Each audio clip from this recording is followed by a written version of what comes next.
at the risk of putting a pun out there, we're going to talk about gold, but yes, the great thing about the Fed is they can do that. They can expand the money supply and contract the money supply as needed to keep inflation under control or to grow with the economy. Well, you can have that with a gold standard.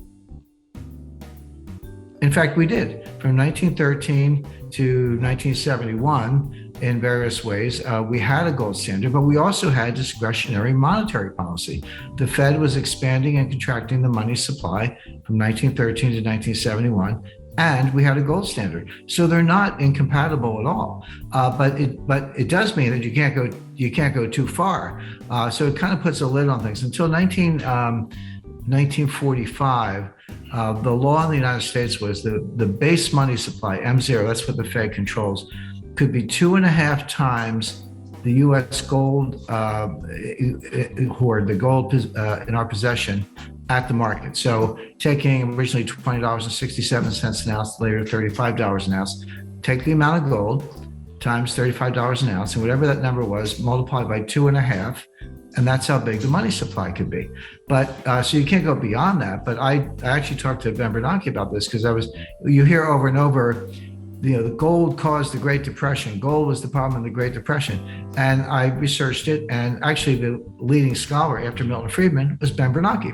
And he showed with very precise detail that the money supply during the Great Depression never exceeded 100% of the gold.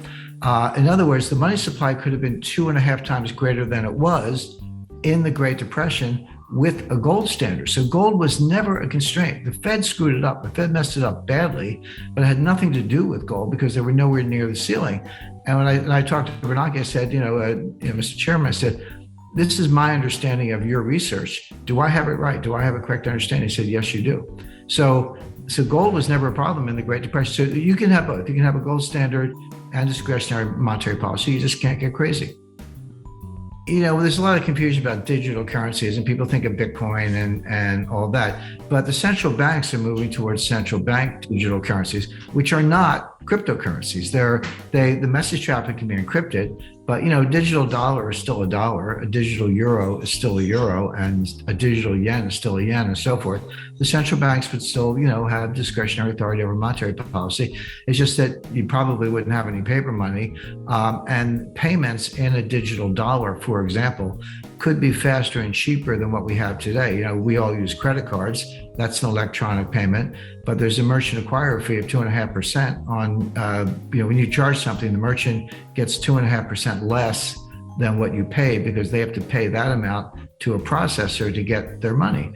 Well, you could probably eliminate that. So it would make payment systems cheaper.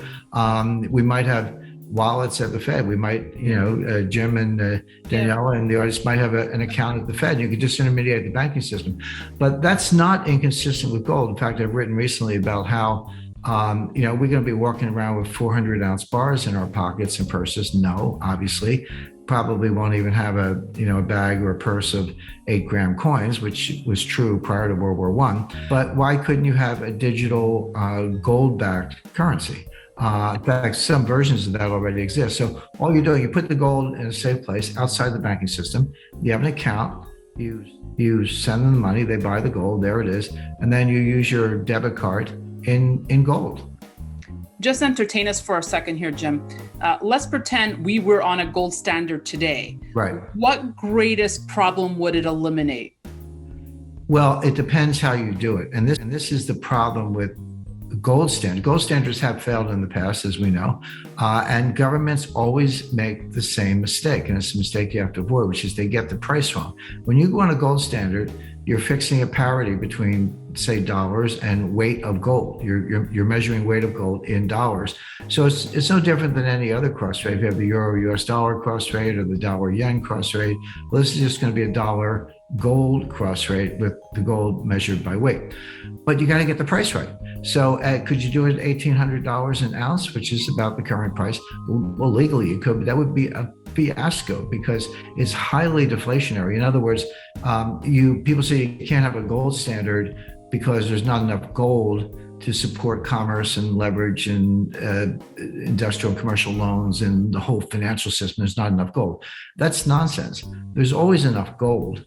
It's just a question of price. Now, could you do it at $1,800 an ounce? No. But could you do it at $15,000 an ounce? Yes. So if you said, okay, Jim, you're in charge of going back to the new gold standard. Let's be a convening power and get the G7 and the G20 finance ministers together and have a new Bretton Woods type conference. Maybe I'm here in New Hampshire. Maybe we could do it up in Bretton Woods, which is just a little bit up the road than that Washington hotel. But the point is, there are a lot of technical issues, but the biggest single issue they would face is getting the price right. And I've calculated it several different ways. And the low end is $15,000 an ounce. That's one of the reasons I make that my forecast, because we might have an orderly process, the kind I just described, where you convene the session, get G20 finance minister, and you do it right. I don't think that's going to happen. I think what's going to happen is the system's going to fall apart. There's going to be a panic-style loss of confidence in not just dollars, but euros and yen and all central bank command currencies. And they're going to have to do it on an emergency basis. So you're going to get there either way. But the number one question is, what's the price? I guess a major lesson we should learn from this, or from being on the gold standard, that we could perhaps apply to today's economy. Well, everyone remembers August 15, 1971. Richard Nixon ended the gold standard, kind of, but not exactly. What he did, he said foreign trading partners can no longer redeem dollars for gold. He said, but they were the only people who could. Gold was contraband since 1933. American citizens couldn't own it. And so he said, you can no longer, and he said it was temporary. If you go back and watch that Sunday night speech, August 15th, 1971 was a Sunday. They interrupted Bonanza, which is the most popular TV show in America at the time. But Nixon said it's temporary. And I spoke to Paul Volcker about it, and I spoke to Kenneth Dam, who's dean at the University of Chicago Law School. He was there. Volcker and Dam were both in Camp David, which is where they cooked this up with Nixon. So I got firsthand accounts, and they said, we thought it was temporary. We're going to have a new Bretton Woods, go back to gold, and it just never happened. Wow. So the lesson is, but that happened in stages. It started in World War I. They said, give us all your gold, we'll give you paper money, but don't worry, you can redeem it. Then they melted it all down into 400-ounce bars and said, well, we're going to leave it in the vaults of the banks. Then the central banks took it from the commercial banks, so there was no more gold for anybody. Then the treasuries and the finance ministries took it from the central banks. The Federal Reserve has a gold IOU on their balance sheets, first item on the asset side, because the Treasury owns the gold. Everyone thinks the Fed owns the gold, Treasury owns the gold. And then Roosevelt made it contraband. Americans couldn't have it. And then only foreign trading partners could get it. Nixon ended that in 1971. So my point is, August 15th, 1971, a very big deal. But the lesson is that happened in stages over about 40 years. So that's how the elites operate, just a slice, a slice, a slice, a slice. People are asleep, they're complacent, and then it's all gone before they know it. Piecemeal. Yeah, exactly. It's exactly Fascinating insights, Jim. Makes me think of the regulation that's coming on board for crypto, that it might not be one sweeping change, right? But you'll see it. There's a name for it. You're right. It's called piecemeal social engineering. It's proposed by Karl Popper, and the biggest advocate today is George Soros.